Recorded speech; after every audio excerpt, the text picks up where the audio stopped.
Welcome to Little Victories, the self-help comedy podcast that proves success isn't about perfection, it's about progress. Hosted by fast-talking firecracker Richie DeFrisco and the ever-sly Pat the Cat Murray with the Pat Facts. This is Little Victories. Hello, lad. Welcome back. Welcome back to Little Victories. This is episode number... Check. 16? 16, I think. I don't know. Welcome back to Little Victories, episode 16. This is our last episode for winter 2026. 17. Get it right, Richie. Oh, you fucked up.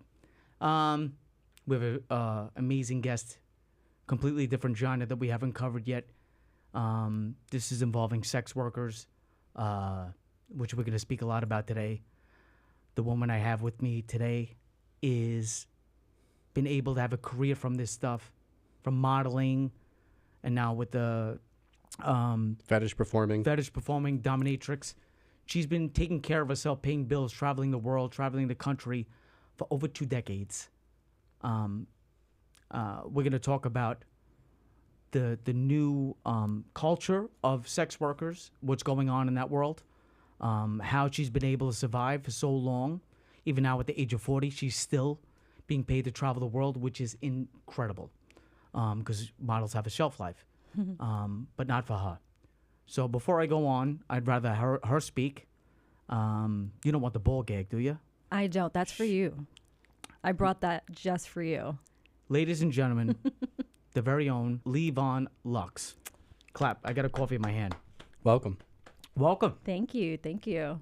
It's an honor to have you. I know you Yeah, I know you. from somewhere. Unfortunately, we've known each other a very long time. Yeah, it sucks, doesn't it? Yeah. I finally got you on the show. We tried to get you on last time. We couldn't get you on. But here you are. Here I am, back from Australia. You just came back from Australia I just got back from Australia. yesterday. The night before last. So I am still very much jet lagged. But here I am. Model shoot No, for fetish work. for fetish work. Yeah, my friend and I were flown out there for a Dom session, and we booked up more Dom sessions while we were there. So our trip was paid for. We made money there. We spent money there. And it took me 30 hours to come back because of flight delays, but I made it. And before that, before you got to Australia, you were in Vegas for another paid gig. I was in Vegas for another paid gig, for another paid session. That's what we call it for Dom sessions. Mm-hmm. So they'll fly you out to another country on the other side of the world for a Dom session. Yeah. And, it falls under the umbrella of sex work. But to be clear, and while I am pro all types of sex work, I don't actually have sex for my job.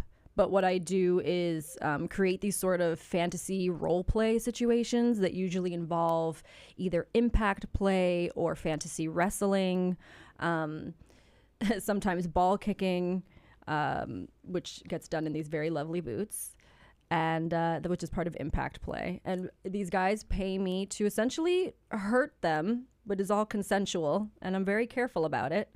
And this gives them pleasure. And because this is something that gives them pleasure, it is considered sex work. And so for our viewers, as you're tuning in, today's episode could be considered around adult content, but we're here to learn more about Leanne's story, and also, as Richie mentioned, like the changing culture and everything. I consider myself A sex worker? No, more vanilla than most. So I'm Fair. interested in hearing, kind of as you started to talk about the kind of developing relationship that people tend to have, where it's like, some people are very closed doors, right? Like, Right. in the privacy of their own bedroom. Some people, especially with, social media now, bear it all, both, Right.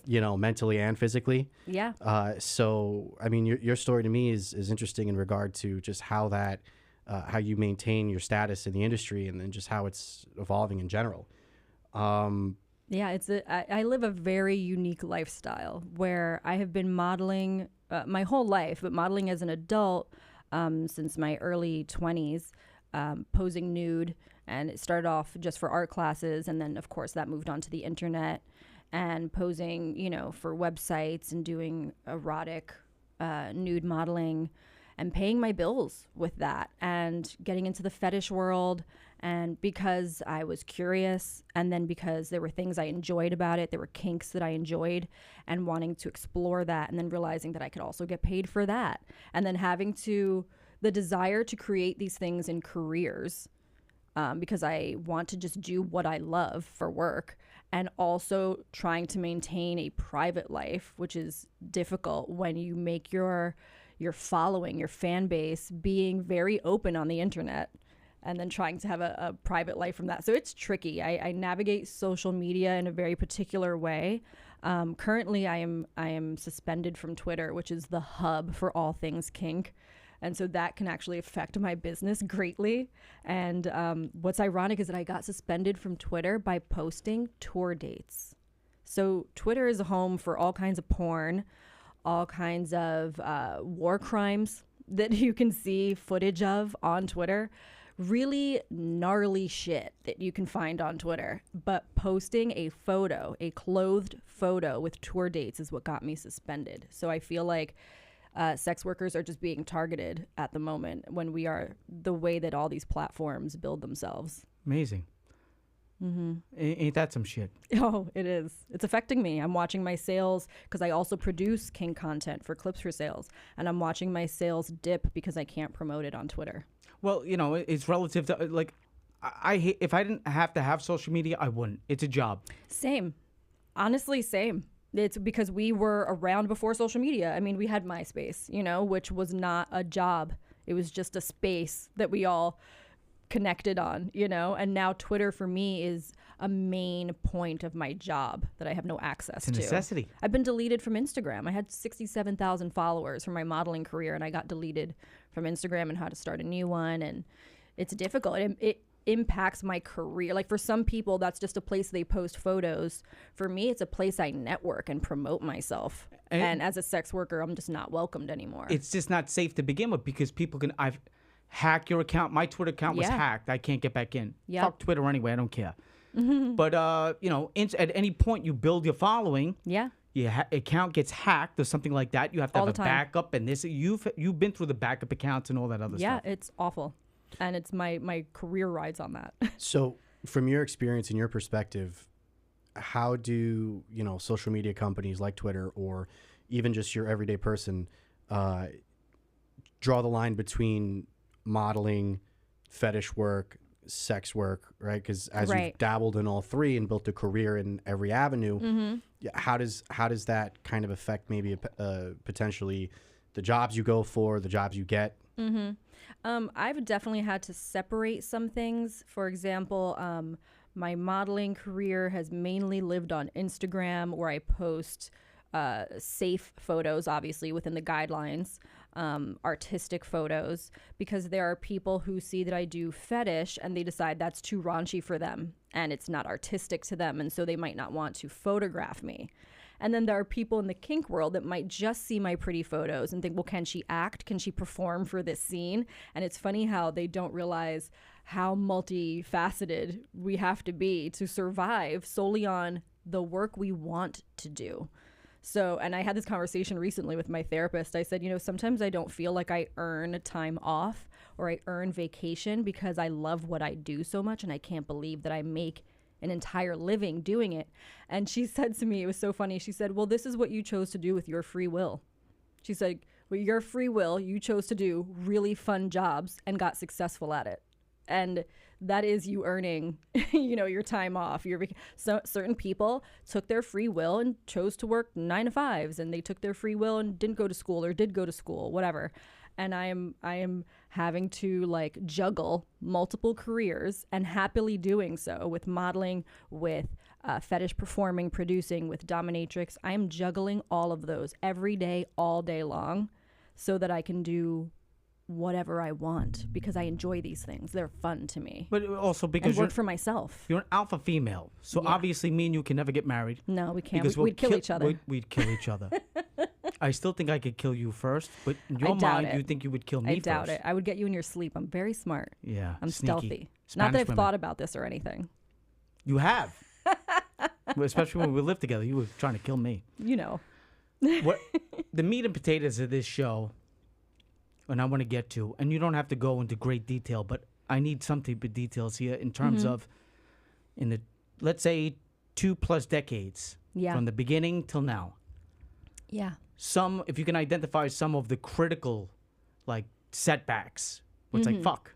And the little things you did, the little victories along the way that got you this far. This is not a fluke thing. This is real. You are real.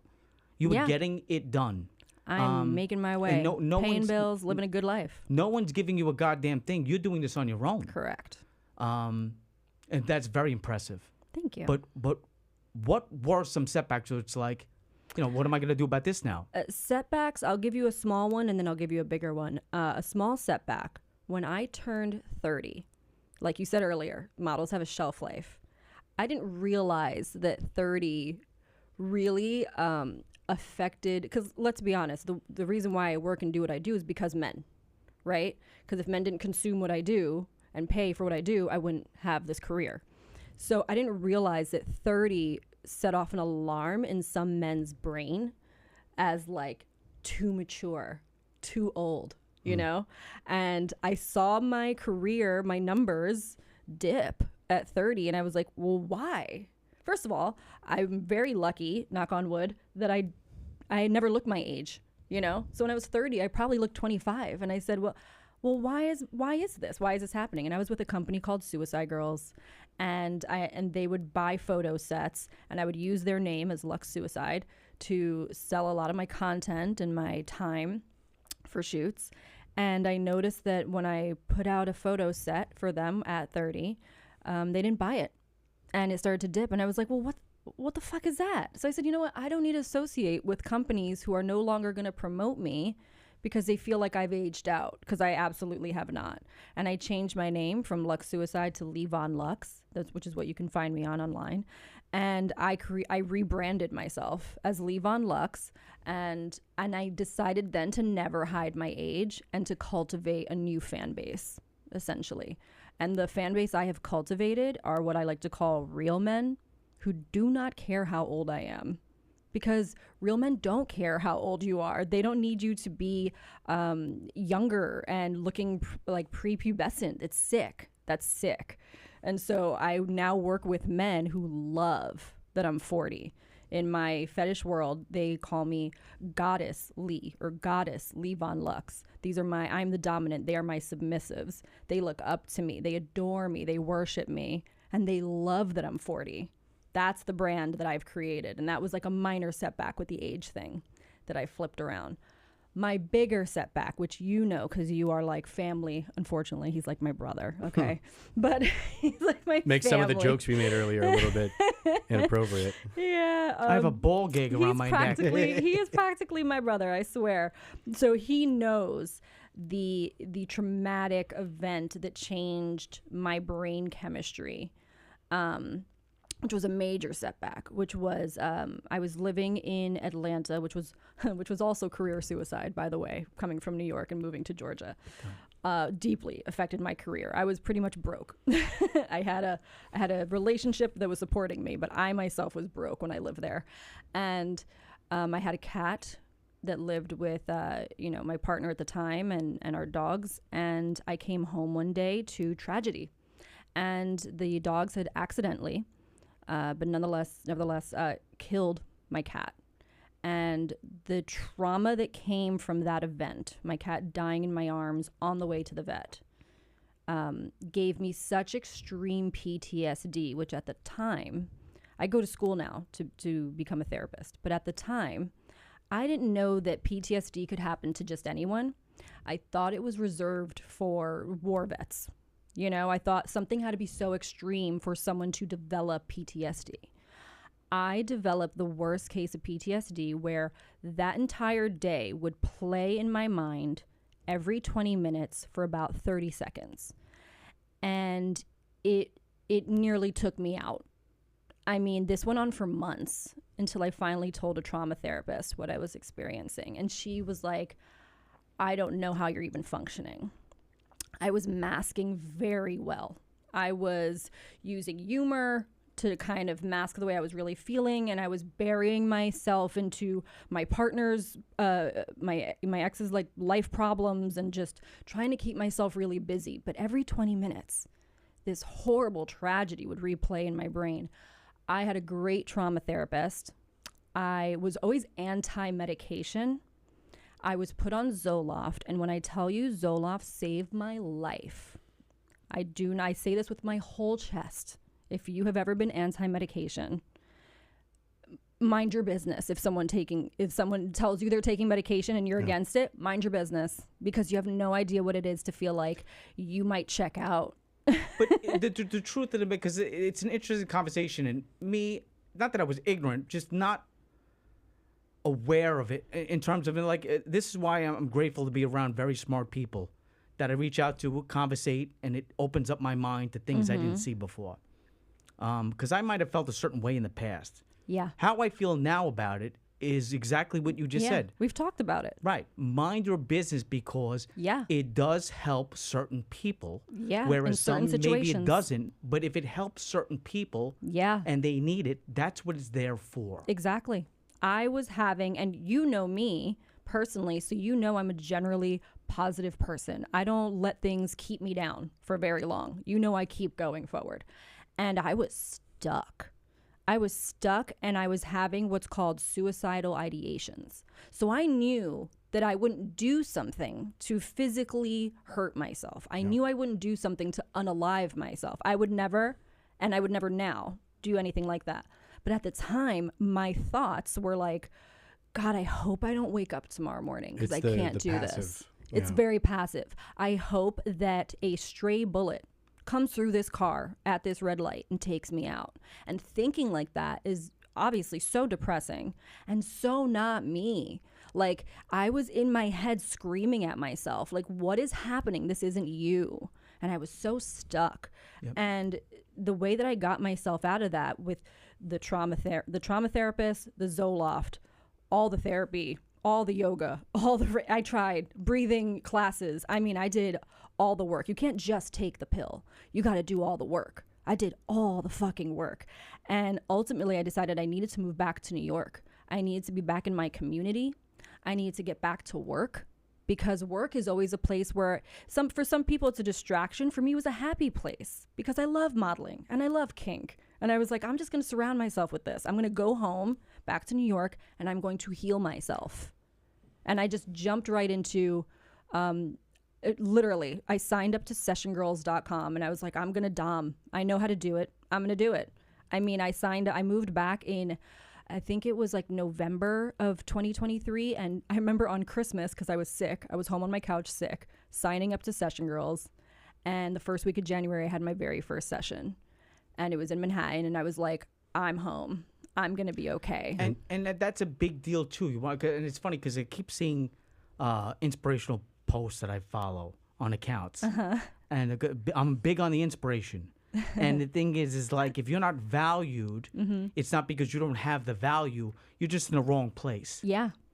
You're in the wrong place. I found so much value in the work I was doing, in the people I was meeting, in the people who trusted me with their deepest desires and secrets and allowed me to cultivate a unique experience for them and pay me very well to do so. I was like, I'm home, and I found a whole new way. And it's funny how I came from being so fucking broken by that situation to moving back to New York to become a very strong kink performer and dominatrix. Like, I took my weakest self and I turned it into this strong, what is called a goddess in my network. And I get my strength and my confidence from having been broken. Well, it's because you're stubborn. I am You're stubborn. extremely stubborn. I am. We will never work. I am because stubborn. you refuse to accept failure. And I think a good takeaway for our listeners is that you came from that space of like poor, detrimental mental health, but then throwing yourself back into the work that you enjoy. And God is even, I feel like that probably could have done wonders for your mental health. Like you literally Yes. have people telling you like you're a goddess, you're strong, you're beautiful, right? They email me that. And it's funny because I didn't call myself that yet. And I was getting emails, Goddess, I would love to work with you. Here are my references. And I was like, Goddess? Oh, I like this. Like the sound of that. So I did actually want to, kind of dive a little bit deeper into, I say it's a niche market. I don't know how widely consumed. Okay, so it's niche. yeah, kink is not a new concept, right? Right. It's been throughout history, ancient Roman erotic art, Japanese rope bondage. Yes, I'm shibari. seeing, medieval flagellation rituals in religious contexts. Impact play, Right. whipping. Yeah. And so these are all now terminologies that are used in the 21st century, Yep. but you had men in bathhouses, Yep. hundreds of years ago experiencing this. Uh-huh. So you go from the historical context, you go to kind of the modern era, 2026. But I'm seeing here that the internet as well. I mean, just for knowledge in general, really blossomed into kind of like these safe havens or like avenues for people to explore. And I'm sure that as a man, right, Richie, you're a man too, right? I don't want to misgender. I'm you. interested. As a man or any adult, with a sexual preference, like at some point, you have to think to yourself, like, what is it that I like, being comfortable with it, and then actually going and, I feel like, and you mentioned it too, right? Unfortunately, some of the, negative topics in the news right now is, underage solicitation and things like that. And I think as a society, there's a lot that people can agree against. And then, finally, when someone finds, what kind of does it for them, healthy in terms of, the physical, the positive stuff, the mental stuff. But the internet, again, right, did a lot to kind of, I could only imagine like in the 1950s, someone interested in that trying to open up a newspaper and finding an ad, right? And how either rare or like no chance at all to find that, right? Right. Hoping like, someone likes to be tied up. Well, I like to tie people up. Right. And then thinking like, is this even safe? Like, no. And not in a newspaper. Yeah, no. And the vibe I get from you in this conversation is that, you take pride in your work, which is great. And I think that, as Richie mentioned at the beginning, like the culture around like sex positivity and sex normalization is really kind of growing. Oh, yeah. And, again, Thank regardless. Goodness. Yeah, no, I agree. Because, and it, again, right, there's so many different perspectives, but I feel like as long as you're not hurting anybody, correct, then whatever floats your boat. That's what it is. Right? And we say even like hurting someone without consent, because some people want to be hurt. You're right. But you need their consent. Yeah. And because people have, we call it yucking someone's yum. Yucking someone's yum has caused certain people in history to become serial killers. If you look at... Hold on. Yeah, that's a new... yuck someone's yum. Can you spell that? Yuck or yum? Yuck, like Y-U-C-K, yuck. Yuck? Don't yuck someone's yum. So if it's yummy to you... I get it. I get it. You got it? Okay. Like, let's say, you really love feet. Right. And you, hey, I really am attracted to feet. And someone says, goes, what's wrong with you? Ew, yuck. Yeah. Like, that's gross. Like, don't do that. Why would you do that? That causes serial killers, okay? I mean, Jeffrey Dahmer, right? Yes. That's the whole thing. Or, who did I just watch? Was it Ed Gein? That's another story? one, yeah. Right? He wanted to dress like a woman. And it was a whole, yeah. Right. Well, let that man dress like a woman. So if a sub comes to me and they tell me, well, I want you to spank me and I want to be dressed like a woman, I say, okay, well, are you providing the wardrobe or am I? I don't judge them at all. Yeah. I'm like, do you want to wear my lingerie or are you bringing your own? Because I mean, the whole Dahmer thing was that, he was ashamed and being a homosexual. Yes. And then he puts freaking heads in his fridge because he had to hide it. Right. And then this is all because people were so judgmental and cruel to these very sensitive boys that didn't get to be true men, true masculine men that would never hurt another person because they were told that what they were was a monster, and so they became one. So as a strong, independent businesswoman, is there times where maybe you see other women in the industry that you maybe want to kind of guide a little bit, or are there things that you're against when it comes to that? Because the first thing that comes to mind again is OnlyFans. Right. Right. I see this, and especially in my generation too. It's like you have all these young females that they think like the quickest way to stardom or money is to get an OnlyFans. Just sign up on OnlyFans. I gotta cut you off because Go ahead. you're talking for 15 minutes over here. Well, so come on, we got to supply some. I hear you. What do you want? What do you want to Put the gag Tell back me in. something about OnlyFans. You need this gag. I had an OnlyFans but I'm briefly. going to go on to his point. Mm-hmm. But I because I know you so well, and she does essentially because we talk more than she probably wants to talk to me. And I know. She has always. there's a lot of young girls in this business that are coming along. Yes. And she works them, and a lot of these girls idolize her because she's a celebrity. Right. So, but that's what I'm asking her for. In the Right, but- modeling world, in the photography modeling world, I definitely have come a long way. And I do have a certain status that other girls would like to achieve. And they do compliment me. They reach out to me. They ask me questions. And for a lot of them, they feel like myself and also other models before me have pioneered this way for us to be ageless, in a sense, or for us to be photographed at any age. And so, yeah, I do have a status there, and they do ask me things, and I do have concerns that some girls just wake up and decide that they can be a model, or they wake up and decide to do porn. And And our it's- spirits are aligned. It's concerning, and I'll because- tell you why. First of all, nothing's easy. You know that. That's it. Nothing's fucking easy. I'm gonna let and you I know say when it. you were a photographer, you were like, these girls just wake up, stand in front of a wall, and they think that they're fucking pretty. This is why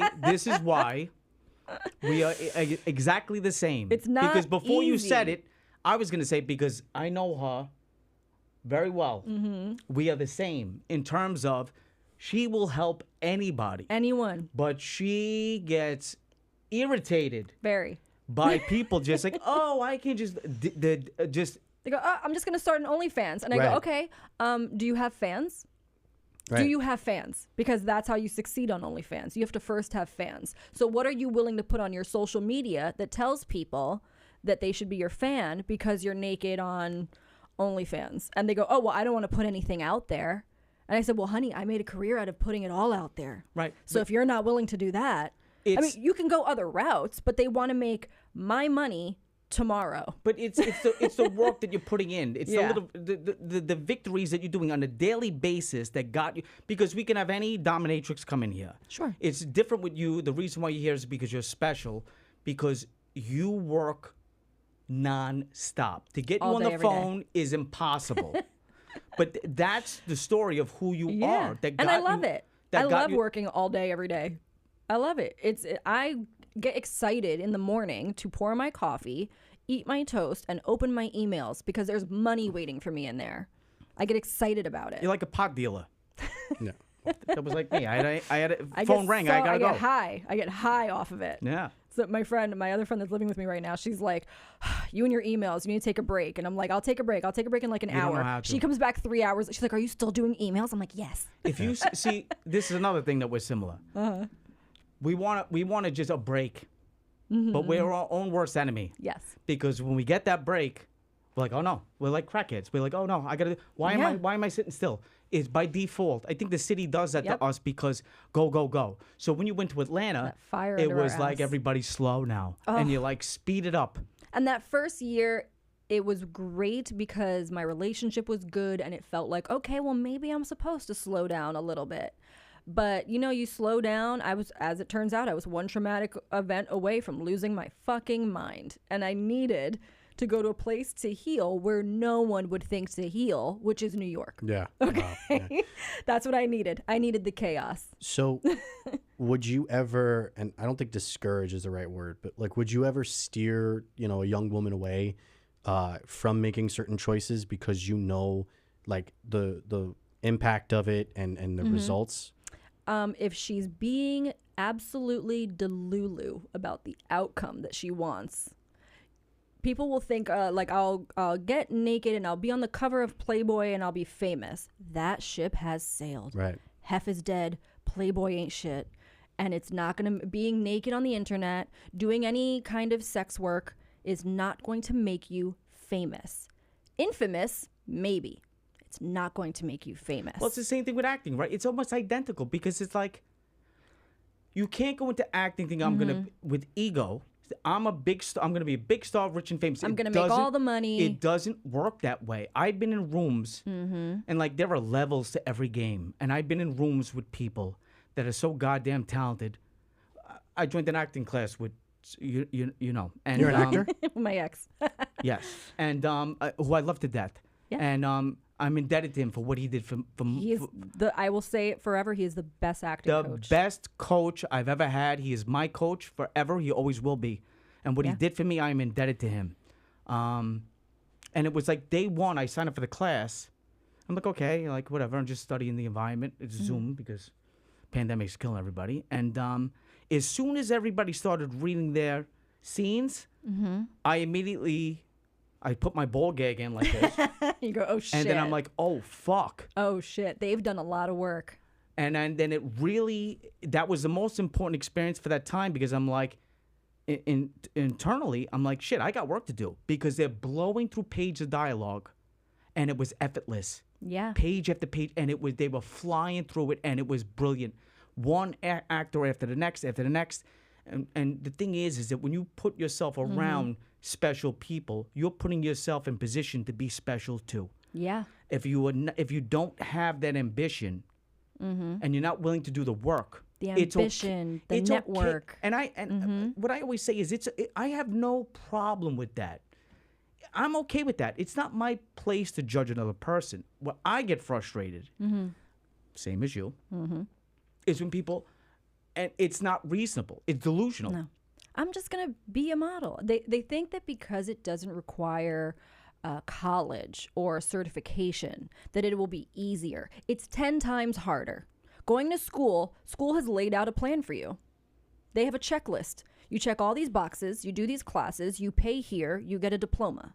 Okay? You go, you make a resume, you do interviews. They laid it out for you. When you work for yourself, in any creative industry, in any sex work, in any acting, entertainment, you are winging it every fucking day. You are figuring it out. And the best thing you can do is create community and be an opportunist. But still, you're just going and then you hit a wall and you pivot. And then you go and you hit a wall and you pivot and you go. It's the longest way to get to success. It's not it's the hard way. It's not for everybody. But it looks good. So people are like, oh, I think I want to do that. And I go, well, what's like your goal in that though? But I will help them to figure out how to be a model or get into the fetish world, but I also don't have time to fully mentor because I'm running 3 businesses. Right. You know, I can tell them how I did it, and it's not linear. It's a chaos bubble. If they want to do that, that's good it. luck. That's it right there. So I'm gonna expose myself right now. All right. Not physically. Come on. We have viewers. I've been dying to take my clothes off. I left my whips at home. I've been dying to be whipped by you. So it's not for selfish purpose, but I realized after the fact with all of the guests that we've had, and we don't have much time, but I want to say this, is that me as an artist and some of the artists this podcast is about everybody. It's a human story, but we're essentially very heavy art-based because that's our circle. And we've had the best artists that represent the city on this platform. But the piece that, myself included, but the difference between me and a lot of the guests that we've had is the same thing with you, is you found a way to get the business side done. And it's like someone spoke to our producer and threw this across it. And he was talking to somebody, it's like, for me to do this, and I forget what the genre was, but it's some art or film based where it's like, you got to be 50% business and 50% art. Yeah. Otherwise, you will not survive. And so you're a one-woman band when it comes to all that, too? Yep. I mean, I have my community. We share each other's content. We promote each other. We hire each other. So I can't say I just do it all on my own for sure. I definitely have like a team that we work together, but I'm hiring, I'm booking, I am doing all my stuff myself. Where when it comes to the production side for Clips for Sale, I have a wonderful person, Michaela, that does my uploading. That's it. Then that's like an employee that I have. That's the only help I have, really. But sorry, no, because then my last lingering question, because especially with the Clips for Sale and you know what your service is being consumed for, right? Yeah. There's no No shit. ifs, ands, or buts about. Oh no, they're You know- jerking off to my content, So and I thank them for how it. does? Come on now, stop. As we talked about acting and being recognized, has there ever been a kind of personal life, just walking down the street, kind of got recognized by somebody? Back when I was a suicide girl, it happened maybe 3 or 4 times out Okay. in the world, which was very cool and weird. That was my question. Yeah. Cool and weird. And now if it's never fetish related unless I was in a fetish environment. Like I go to FetCon every year and like FetCon, people, yeah, I you know, was- people are going to be like, oh, hey, like I love your clips. I love your videos. I want a session with you. Take a picture, you know, like that in our own little bubble that Right. exists in our kink world. Right. But no, ironically and comically, the only thing I consistently get recognized for is from when I was a bartender. Wow. From when I was a local bartender in Westchester. That is what I will I was, mostly get recognized and for. I'm gonna reference Mike Cuomo because we mention him in every episode. No, we don't. Yep. He doesn't want to be referenced. He got me He's a obscure. job as a him. bartender, and I was acting as a bartender because I'm a good actor. Right. So when you're not an official bartender, here's Mm-hmm. the trick.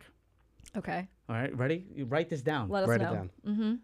I only knew how to make 3 drinks, Okay. and I would push on every customer. Listen, Yeah. by the way, I make an unbelievable tequila sunrise, the best. Yeah. Well, look, you and I were both drinkers. We're sober now. I've been sober almost 7 years. But I used to push whiskey shots on everyone because then they would buy me That's whiskey simple. shots. Yeah, And there you that's go. how manipulative I was as a bartender. As a bartender or just all around person? You got to be a little manipulative in this Just a little business. bit. I'm bu- working with men, okay? Men. Oh I got to God. control you like a little bit. What? You're very inspiring in your story, and Thank I think that this subject is really important right now. But before we close, I want to talk about what's next. Ooh, what's next?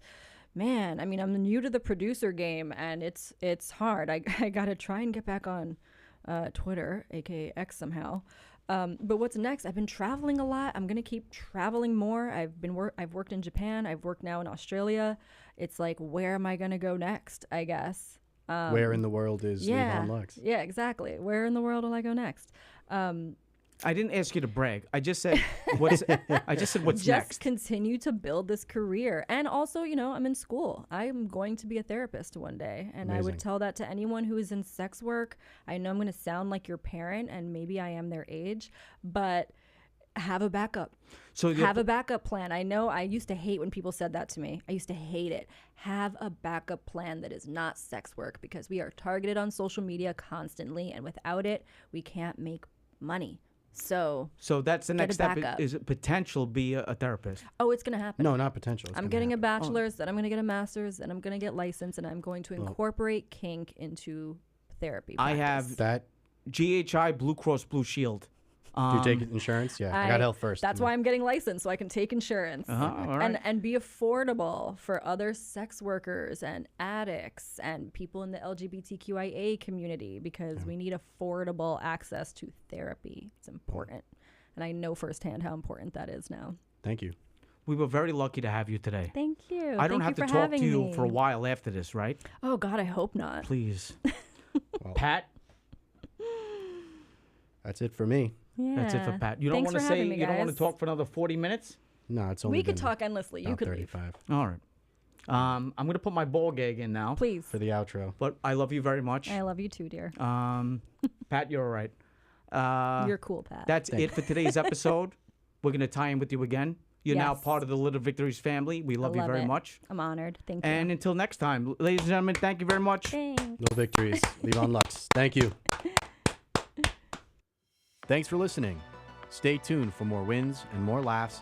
Follow us at Little Victories Pod on Instagram so you don't miss a thing.